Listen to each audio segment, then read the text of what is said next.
Welcome back to Combat Sports Weekly. Joining us now is an undefeated mixed martial artist fighting out of Albuquerque, New Mexico, Andrew Tenneson. Jackson's MMA, how you doing? I'm doing great.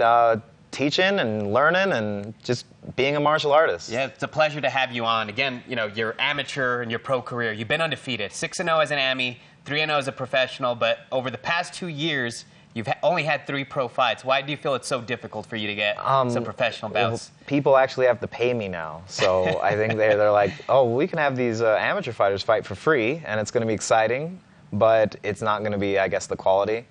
And so it depends if, like, the local market's having trouble or if there's not opponents around that can fight at a certain point in time, then it just doesn't happen.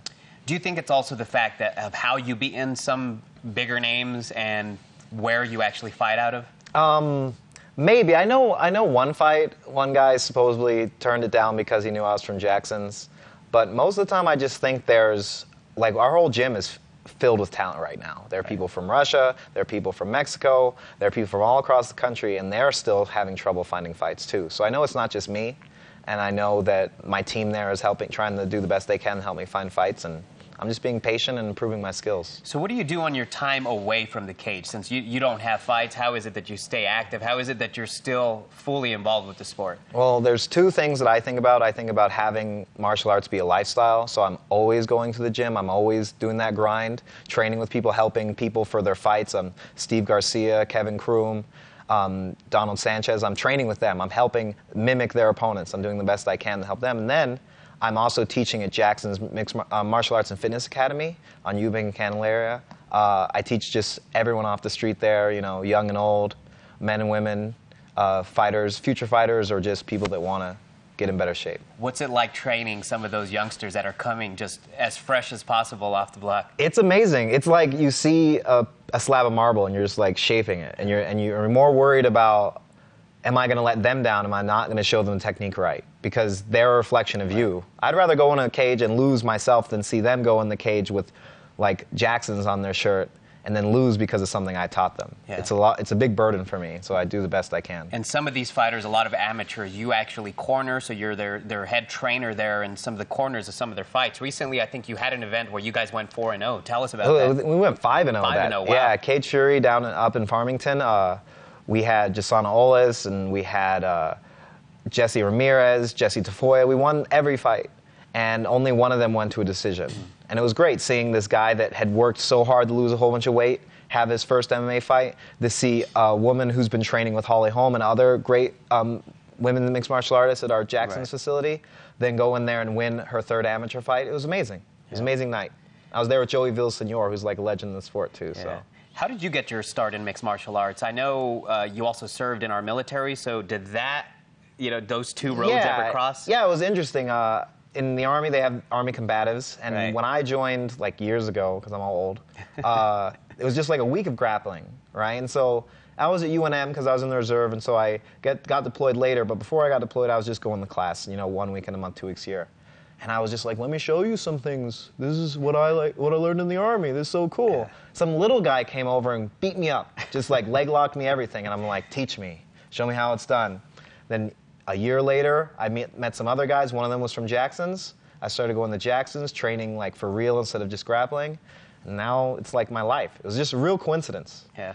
Now, your professional career got started a little later than most fighters. Do you ever think, well, you know, how far can I actually take this? Or are you automatically thinking about the possibility of being, you know, one of the better coaches here in the area? Well, I feel like I'm a old car that was just sitting in a garage.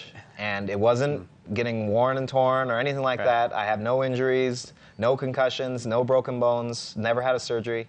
And I'm just getting better all the time, even if I'm not fighting. Yeah. If I go against Diego Sanchez and he's taking me down and he's putting me through, like, the wrestling grinder, that's like a fight to me. Yeah. You know, I don't have to get knocked out to say I have experience. Right. What's it like training with a lot of those legends? You mentioned Villasenor, but of course you have guys in the gym like John Jones, Carlos Condit, for example. It's amazing. It's just like being around the heavier weight classes, you see them working harder, and then when the lighter guys, they're beating you up. So you're hoping it just rubs off. You don't realize that you're getting better in the moment, but then a few months later, you're like, go against some new guy that shows up at the gym, and you take him down, and you're like, wow, I didn't know I knew how to do those things, but now it's second nature. You mentioned being a student and embracing, the arts as a whole.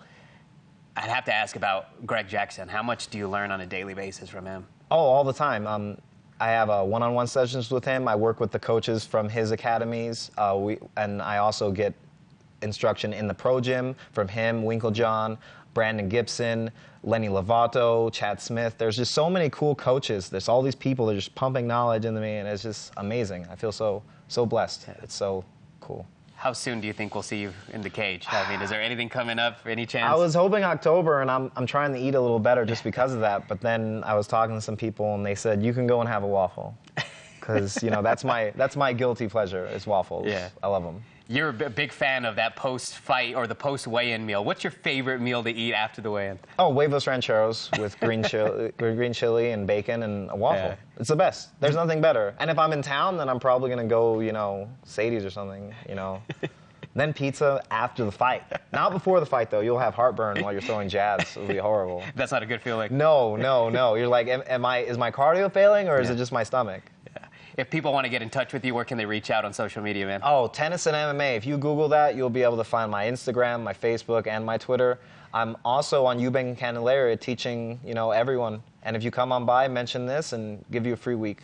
Oh, that's awesome. I might actually try that out. Cool, give it a try. Yeah. I'll actually beat you up. But only, metaphorically, you'll just be beating yourself up doing push-ups and burpees. I hope and not. punching. I can't come on the show with the black eye, man. Oh, no. I'll protect your face. It'll just be liver shots all day. I really appreciate that. Andrew Tenneson, stick around. Join us over there at the round table. Will do. Thanks. Stay tuned, guys.